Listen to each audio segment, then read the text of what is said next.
Shalom, boa noite, bom dia, né? Bom dia, esse negócio de dia de noite ainda é um negócio complicado, mas tudo bem. Uma alegria estar aqui com os irmãos mais uma vez. Esses dias eu tenho sido muito edificado, que eu estou acompanhando lá de Curitiba os cultos aqui. Eu me amarro nas risadas do pastor Marcelo, nas filmagens. Tem sido uma alegria mesmo, tem sido muito bom. E eu estou vendo Deus trabalhando no nosso meio de uma forma muito tremenda, nos santificando ainda mais nesses dias. Eu realmente percebo que o Espírito Santo está ajustando, está alinhando o nosso coração ao coração de Deus. E Deus está fazendo isso porque Ele tem um propósito lindo para nós. Amém? O pastor Daniel profetizou aqui e realmente Deus vai fazer algo novo na nossa vida hoje. Há pouco tempo eu ministrei uma palavra numa das conferências da madrugada que foi lá na chácara sobre Acã. E é uma mensagem que realmente o Espírito Santo me deu um entendimento um pouco mais sobre a história desse homem. Eu nunca tinha visto nenhum livro escrito sobre Acã, esse personagem da Bíblia. E Deus me deu a graça de escrever algo sobre Acã, para abençoar a igreja, para a gente entender a seriedade da fidelidade. Hoje eu vou trazer um ensino aqui sobre um princípio para te proteger. Talvez você nunca ouviu uma mensagem específica sobre isso.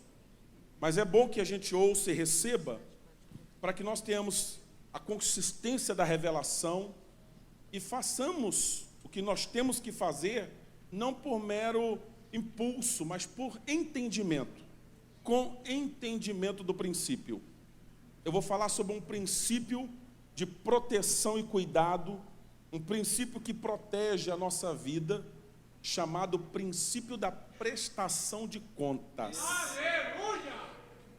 Eu vi que vocês receberam muito pão do céu esses dias todos aqui. Mas há um princípio para você continuar a praticar quando sair desse tempo de consagração. Diga comigo, prestação de contas. Pode ficar tranquilo que isso é bíblico. Isso está na Bíblia desde o início, desde o livro dos princípios. Gênesis capítulo 3, quando Adão e Eva pecaram, Deus pediu uma prestação de contas deles. Gênesis capítulo 3, a Bíblia diz que Deus venha então ao homem, agora fazer acordos, fazer negócios com aqueles que deviam ao seu patrão e ficar bem com essas pessoas. Ele resolve o problema das dívidas, ele tinha autoridade para fazê-lo, mas não havia feito antes. Mas agora que ele está para perder o emprego, ele resolve então colocar as coisas em ordem e dar bons descontos, inclusive. E ele fica bem com aquelas pessoas. E Jesus vai dizer o seguinte, que esse administrador infiel, verso 8, ouve atiladamente, foi muito sagaz, muito astuto. E ele diz, os filhos deste mundo são mais hábeis na sua própria geração que os filhos da luz. Eu vos recomendo que das riquezas de origem iníqua fazei amigos, para que quando aquelas vos faltarem, esses amigos os recebam nos tabernáculos eternos. Continua comigo, verso 10 em diante. E Jesus, falando sobre a administração, sobre a nossa vida, sobre nós, ele continua dizendo, quem é fiel no pouco, também é fiel no muito. Quem é injusto no pouco, também é injusto no muito. Se, pois, não vos tornastes fiéis na aplicação das riquezas de origem injusta, quem vos confiará a verdadeira riqueza? Se não vos tornastes fiéis na aplicação do alheio, quem vos dará o que é vosso? Verso 13, todos juntos, 1, 2, 3. Ninguém.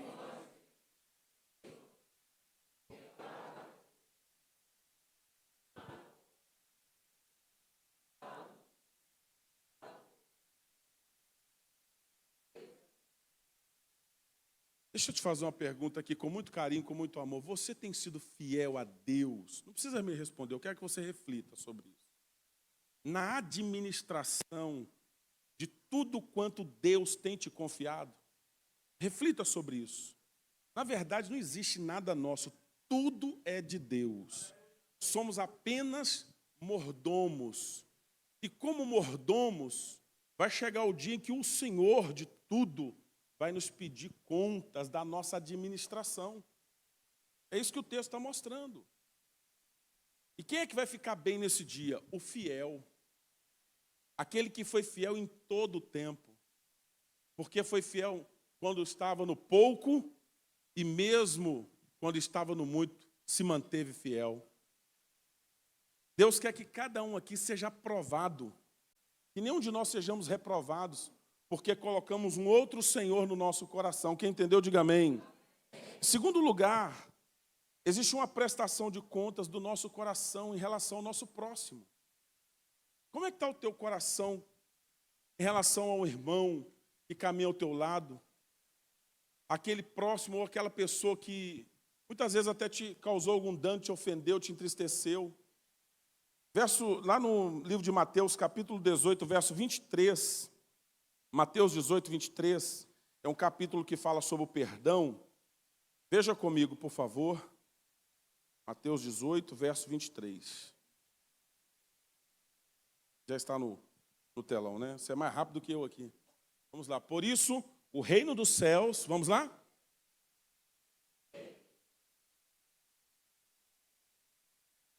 E passando a fazê-lo,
então,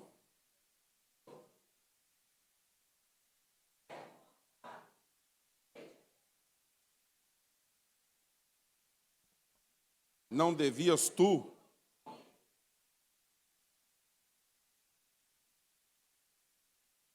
e indignado o seu senhor,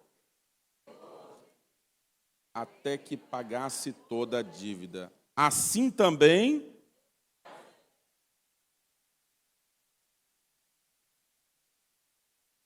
irmãos, é fácil perdoar? Não, não é fácil. Às vezes é um desafio muito grande, mas é possível. É possível perdoar. E principalmente para nós que temos o Espírito Santo. Nós podemos perdoar. Porque o Espírito de Deus nos concede graça para perdoar. E nós precisamos perdoar de coração. Perdoar verdadeiramente. E perdoar não implica em esquecer. Mas Deus, quando nos dá essa graça, quando você busca em Deus esse perdão àquele que te ofendeu, você mesmo lembrando da situação, você não sente mais nada. Não dói mais. É como aquela cicatriz que você lembra aonde aconteceu, o que aconteceu, foi machucado e tudo mais, mas não dói mais. Nós precisamos perdoar, e perdoar sempre. O perdão, muitas vezes, ele é injusto. O que esse texto nos mostra, Jesus tinha falado sobre o perdão, e Pedro, cheio de si, disse, olha, Senhor, se eu perdoar 7 vezes o meu próximo, então está tudo certo, porque para ele já era muito perdoar 7 vezes. Era extrapolar os limites. Jesus disse, não apenas 7, mas 70 vezes 7. Em outras palavras, nós precisamos perdoar sempre. Nós não podemos reter o perdão. Se tem uma das coisas que não tem como Deus nos perdoar, é quando nós não perdoamos aqueles que nos ofendem. E essa prestação de contas a respeito do coração está clara aqui nas Escrituras. Esse Senhor aqui é o próprio Deus, que resolveu ajustar contas. E chama esse servo sou eu e você. E tínhamos uma dívida impagável, mas que o Senhor nos perdoou. E porque fomos perdoados, nós precisamos também agora perdoar aqueles que nos ofendem. Quem entendeu, diga amém. Em terceiro lugar, nós temos que entender que haverá uma prestação de contas também daqueles que nós ganhamos para Jesus, das almas que nós deveríamos cuidar. Deixa eu te perguntar, onde está o teu irmão? Onde está aquela pessoa que um dia sentou com você do seu lado? Cadê aquele irmão da célula que você viu lá e hoje você já não tem mais notado a sua presença? Um dia Deus fez essa pergunta para um homem chamado Caim. Caim, onde está o teu irmão? Gênesis 4, verso 9. E Caim disse para Deus, Deus, por acaso sou eu responsável, sou eu o tutor do meu irmão? O que Deus estava querendo dizer para ele nessa pergunta é, você sim é responsável pelo seu irmão. Nós somos responsáveis uns pelos outros. Às vezes nós achamos que essa responsabilidade do cuidado das vidas é só do pastor da igreja, é só daquele líder de célula. Mas, irmãos, essa responsabilidade é de todos nós. Talvez você conheça o endereço de alguém que está afastado agora. Você sabe onde mora alguém que está desviado, alguém que fraquejou na fé. E o que Deus está falando para você aqui hoje, nessa palavra, é, cadê essa pessoa? Talvez essa pessoa está precisando receber uma visita. É uma visita. E a gente fica esperando que um pastor vá, e sendo que muitas vezes esse pastor está correndo para tantos lugares, buscando tantas vidas, atendendo a tantas pessoas. Eu estive fazendo um seminário do Mais Um para Jesus em São Paulo, e alguém saiu para visitar um irmão que estava há muito tempo afastado da igreja. Aquele irmão que tinha se ofendido, se entristecido com alguém na igreja, disse, tudo que eu precisava era de uma visita para voltar para Jesus. E ele voltou para a igreja, porque foi visitado por alguém. Onde está o teu irmão? Sabe, a célula, a igreja, a gente precisa se importar mais uns com os outros. E buscar de verdade uns aos outros. Porque a nossa prestação de contas a Deus envolve a nossa vida espiritual, mas também envolve a nossa frutificação no reino de Deus. Nós todos aqui somos chamados a frutificar no reino de Deus, a ganhar almas para Jesus. Eu ouvi no dia que o pastor Antônio pregou aqui sobre esse tópico. Todos nós somos chamados a ganhar almas. Então eu quero hoje te motivar a estar se comprometendo a buscar alguém para Jesus ainda esse ano. Por favor, e não deixe para o final do ano, para que no dia do Senhor, no dia que estivermos diante de Deus, você não tenha que ouvir o Senhor te perguntando, onde está o seu irmão? Você vai poder apresentar já o fruto fiel, apresentar o seu mais um para Jesus, dizer, Senhor, está aqui, ó, essa alma que eu gerei para o teu reino, para a glória do Senhor, amém? Glória a Deus, aleluia. Deixa eu falar algo aqui, que essa aqui é a parte da introdução dessa mensagem. Vou pregar só metade hoje aqui para vocês. Prestação de contas, um entendimento muito sério sobre isso. Deixa eu te falar sobre as qualidades de uma pessoa que presta contas. As qualidades. Essa parte aqui é a parte mais séria dessa mensagem. A disposição de aprender com seus próprios erros é a primeira qualidade de uma pessoa que presta contas, que está disposta a prestar contas. Nem sempre é fácil você falar de alguma coisa que está acontecendo contigo. Às vezes, uma situação difícil, prestar contas é muito desafiador, sim ou não? Mas é preciso. Então, essa disposição de encarar os próprios erros, de admiti-los, de confessar, de aceitar um confronto. Gente, não é fácil isso. A gente lida com pessoas, lida com o discipulado, tem pessoas que elas não aceitam ser corrigidas, não aceitam ser confrontadas, não aceitam que se chame atenção. Quantas coisas são difíceis nesse momento. Mas nós precisamos, irmãos, ser trabalhados. Imagina um pai que não tem a liberdade de corrigir um filho, de chamar a atenção do filho. Vai ficar muito difícil ajudar aquele filho a ser moldado no seu caráter, sim ou não? Então, a prestação de contas é um princípio importantíssimo. Olha a situação de Davi. A Bíblia nos conta lá em 2 Samuel, capítulo 11, que Davi, num tempo de guerra, ele ficou no palácio. Era um tempo que os reis saíam para guerrear, mas Davi ficou no palácio, descansando, Os reis estavam em guerra, a arca do Senhor estava lá no campo de batalha, mas o rei ficou no palácio. E ele levantou-se tarde, um dia, dormiu bastante e foi passear pelo palácio. E ali ele vê uma mulher tomando banho. E o inimigo logo lançou um dardo na mente de Davi. Ele pergunta para ela, a mulher, fica sabendo que é casada, mas ainda assim diz, traga-a para mim. E Davi se deitou com Batseba, mulher de Urias. Foi uma situação tão terrível, porque aconteceu tudo aquilo, a mulher foi embora para casa, mas passou-se alguns dias, certamente a menstruação não veio, ela manda avisar, diga para o rei que eu estou grávida. E agora Davi começa a elaborar todo um projeto para tentar esconder o pecado, porque pela lei, se aquele pecado fosse denunciado, fosse descoberto, ele e a mulher e o bebê que estava na barriga já seriam apedrejados até a morte. O que fazer agora? Davi não buscou o consolidador, o discipulador dele, não buscou o profeta Natã, não buscou a Deus, mas ele começa a pensar consigo mesmo o que fazer. E a ideia que ele tem é, Joabe, mande vir a Urias da batalha. E quando Urias chega no palácio lá em Jerusalém, Davi então diz para ele, cara, vai na sua casa, vai lá tomar um banho, vai se lavar, a gente vai conversar depois. E quando esse rapaz sai, não entendendo nada, o rei manda um presentinho para ele. Imagina, uma caixinha lá com chocolate, vamos contextualizar aqui, né? Imagina um presente romântico aí, vamos lá, me ajude. Perfumes. Vai lá tomar um banho em casa, vai lá com a sua esposa. Só que Davi descobre, alguém vai lá e diz, olha Davi, Urias não foi para sua casa, ficou com os homens, os guerreiros na porta do palácio, num lugar ali no palácio. E o rei começa a ficar em parafuso, vai até Urias e pergunta, cara, por que você não foi para casa? Por que você não deitou com a sua esposa? Você está vindo da batalha agora. Por que você não tirou esse tempo para estar com a sua família? E Urias vai dizer o quê? Rei, a arca de Deus está lá no campo de batalha. Olha o nível de santidade e preocupação desse homem com as coisas de Deus. A primeira coisa que ele viu foi a arca.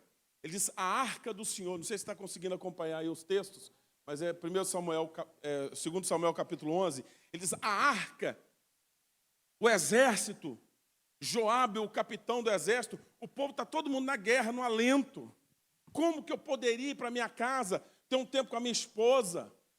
Jamais vou fazer um negócio desse, longe de mim tal coisa. E aquele homem fica ali, o rei manda que ele fique. No outro dia, Davi tenta uma outra estratégia. Chama o cara para tomar um vinho. E embebedou ele. Ainda assim não deu certo. Aquele homem era fiel. E ele permaneceu no palácio. Ele não desceu para casa, nem chapado, nem bêbado.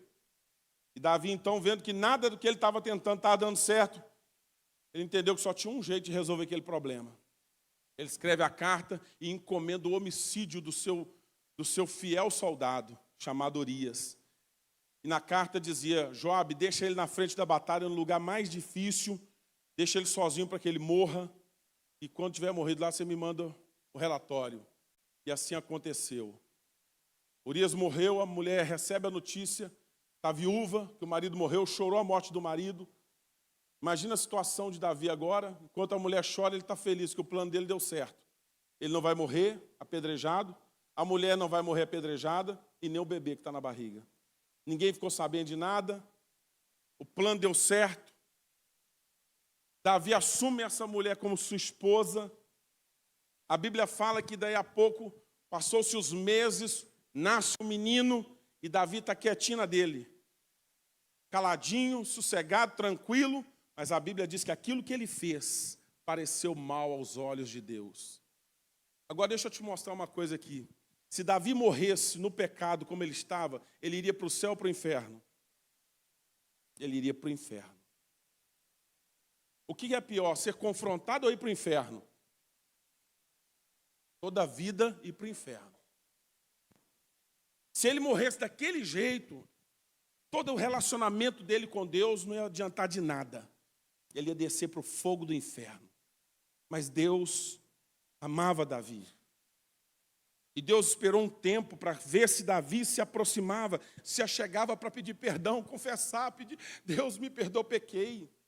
Davi não fez isso. Só restou a Deus fazer uma coisa. Deus chama o profeta Natã. E Deus diz para Natã, Natã, aconteceu assim, assim, assim, assim, vai lá e confronta o Davi, porque eu amo Davi, eu não quero que ele se perca completamente. Vai lá tratar com o meu servo Davi. E para Natã foi um desafio enorme, porque ele sabia que, inclusive, ele corria risco de morte. Então, Natã, eu fico imaginando a situação dele como profeta. Na casa dele, orando, pedindo para Deus como fazer isso. Como chegar com o rei, que era o rei dele, alguém que ele amava muito. Como confrontar esse rei? E Natã começa a pedir para Deus uma ideia, e aí vem lá a história que ele vai contar. Ele cria uma parábola para acessar o coração do rei. E ele conta uma história muito interessante que eu quero ler com vocês. Capítulo 12, por favor, está aí? Vamos ler juntos a história que o Natã contou para Davi? O Senhor enviou Natã a Davi. Chegando Natã a Davi, disse-lhe: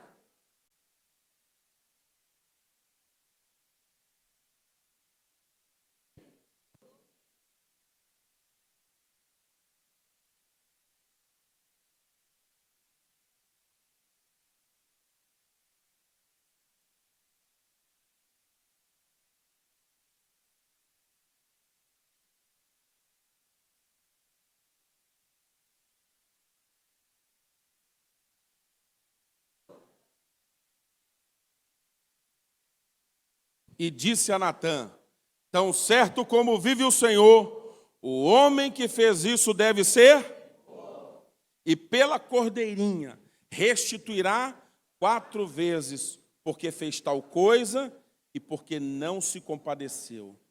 Então disse Natã a Davi, olha o confronto, pessoal. Tu és o homem. Assim diz o Senhor Deus. E agora Natã vai entregar a mensagem que Deus deu para ele. Quem está entendendo? Diga amém. Agora que ele vai falar o que Deus falou para ele. Agora ele diz assim, ó, assim diz o Senhor Deus, eu te ungi rei sobre Israel, eu te livrei das mãos de Saul, dei-te a casa de teu senhor e as mulheres de teu senhor em teus braços, e também te dei a casa de Israel e de Judá. E se isso fora pouco, eu teria acrescentado tais e tais coisas. Por que, pois, desprezastes a palavra do Senhor, fazendo o que era mal perante ele?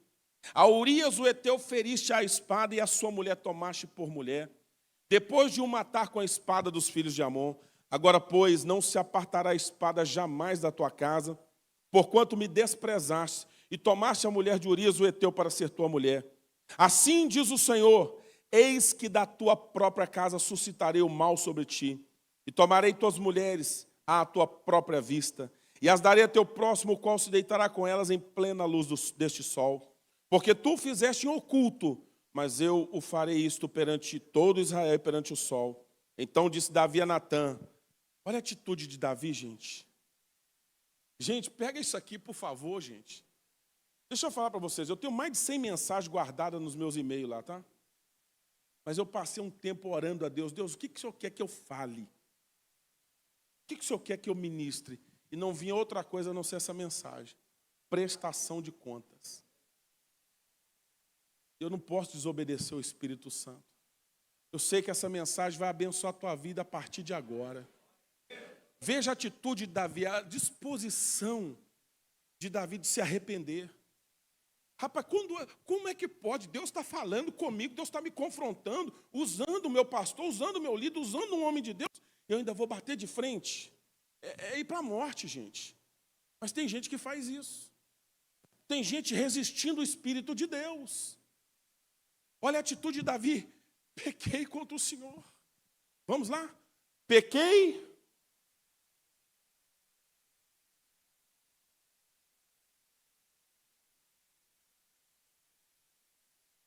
Mas posto Vocês estão com sono agora, né? Eu vou ter que dar uns gritos aqui, gente.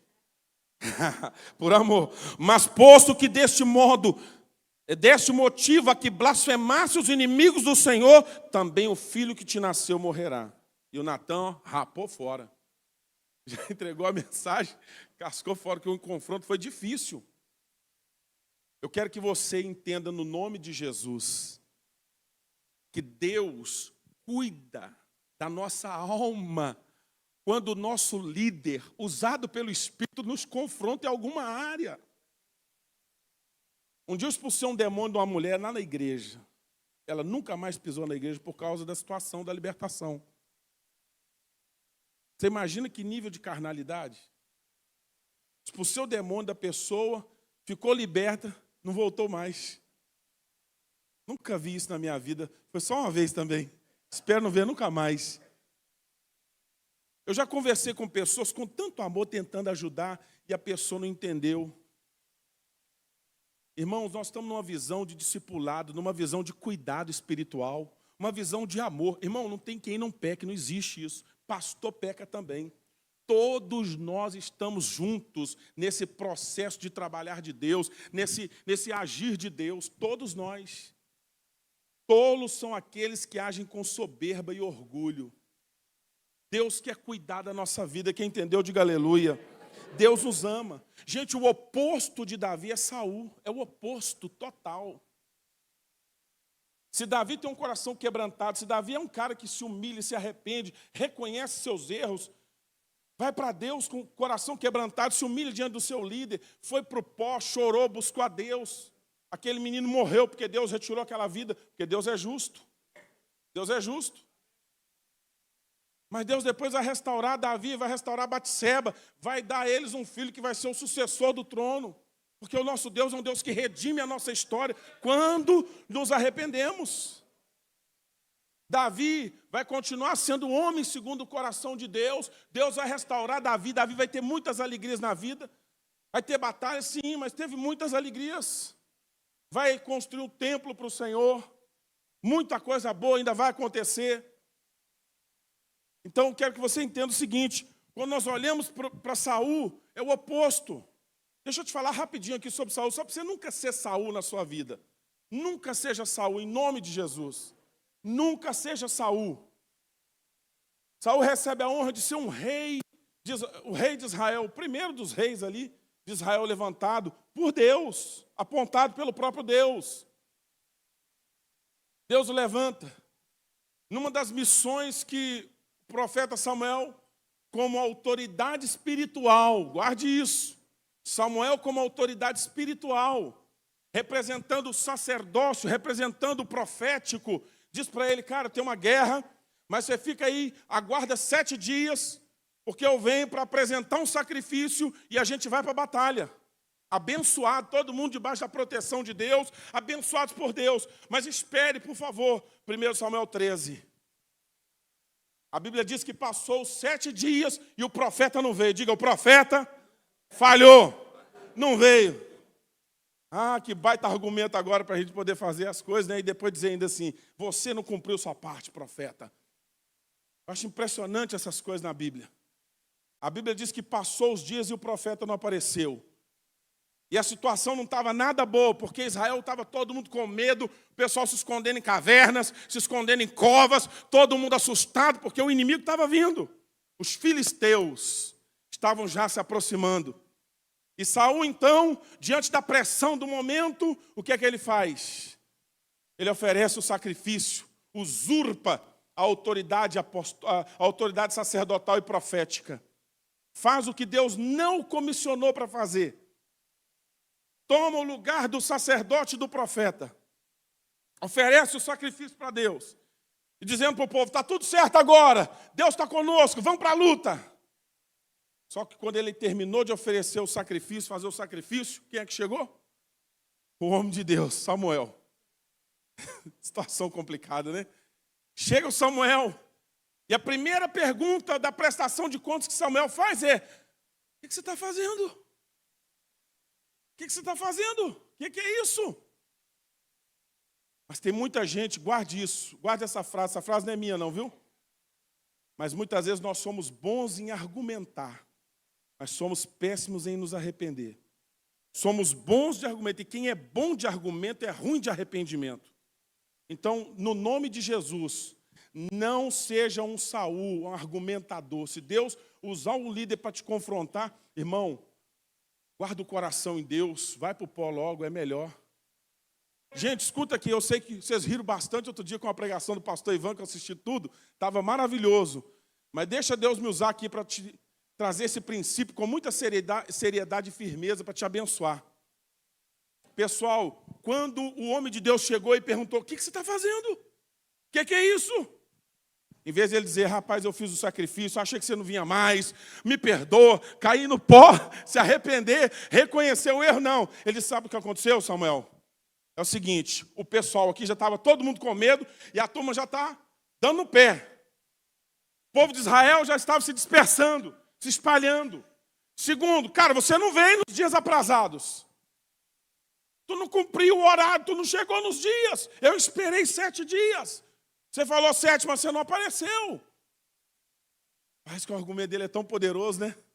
E tem mais, o inimigo está aí na porta já está se reunindo aqui. Perto de nós, a guerra está prestes a acontecer. E forçado pelas circunstâncias, eu fui obrigado, então, a fazer esse sacrifício. Sabe o que o profeta falou para ele? Você procedeu como ímpio. Você fez algo que Deus não se agradou. Aquela palavra que eu te dei não era minha, era de Deus. Você quebrou o princípio divino.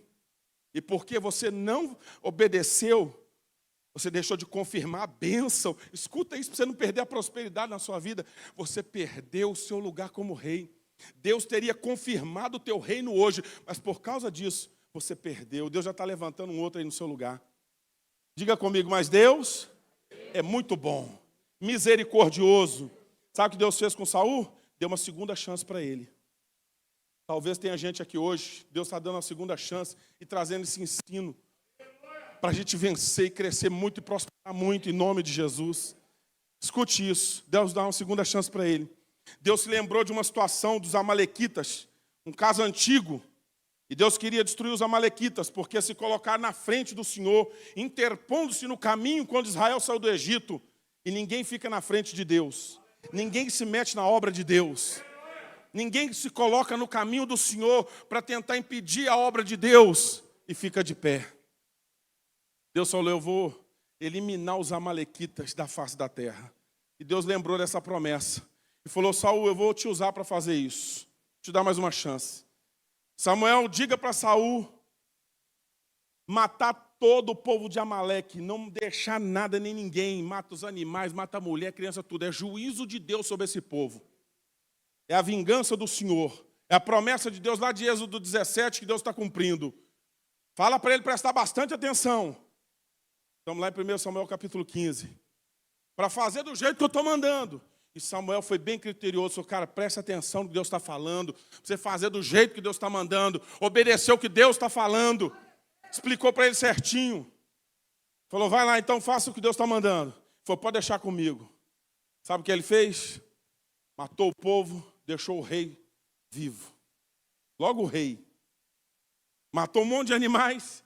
E separou ele e o povo lá, pediu para separar o melhor do gado, o melhor do rebanho, para fazer uma festa. Dizendo que seria para Deus. E o profeta está na casa dele dormindo e Deus acordou ele de madrugada. Acorda aí, Samuel. Porque eu me arrependo de ter colocado Saul como rei. Esse homem não me obedece. O Samuel gostava demais dele, presta atenção nisso. Samuel amava Saul, amava muito. Samuel não dormiu mais, passou a noite acordado, escute isso. Ficou lutando em oração, não dormiu, saiu de madrugada, foi encontrar com ele lá no Carmelo. Quando chegou, já tinha até um monumento edificado. Ele já estava preparando uma festa, tinha até uma idolatria lá. Pronto para poder celebrar a vitória dele. E a Bíblia diz que Samuel, então, pergunta pelo rei. O rei é encontrado, vem para falar com ele. E diz, ó, bendito de Deus, ó. Eu fiz o que Deus mandou, mas aqui eu estou com pressa, não tenho tempo para você. Eu preciso rapar fora, eu preciso fazer a festa. Não queria conversar, não queria ser confrontado. Já queria sair fora. Sabe o que a Bíblia diz? Samuel diz, espera aí, rapaz. Você fez o que Deus mandou? que eu estou ouvindo esse barulho aí dos bois, os mugidos das ovelhas? Sabe por quê? Às vezes a gente acha que Deus não revela as coisas. Só que o Samuel já sabia de tudo. Saul tem um coração estranho, diferente. Ele age diferente. Quem está entendendo? Samuel está ali para abençoá-lo, para levá-lo ao lugar do arrependimento, mas ele está cheio de si. Irmãos, a história é muito triste, porque Saul vai bater boca com Samuel. Saul vai dizer: não, rapaz, eu obedeci o que Deus mandou fazer, o que Deus disse para fazer, sim, quando não tinha obedecido. Falta de quebrantamento, enfrentamento à autoridade, mentira em cima de mentira. Chega um momento que o homem de Deus vai dizer para ele: cara, você não entendeu nada.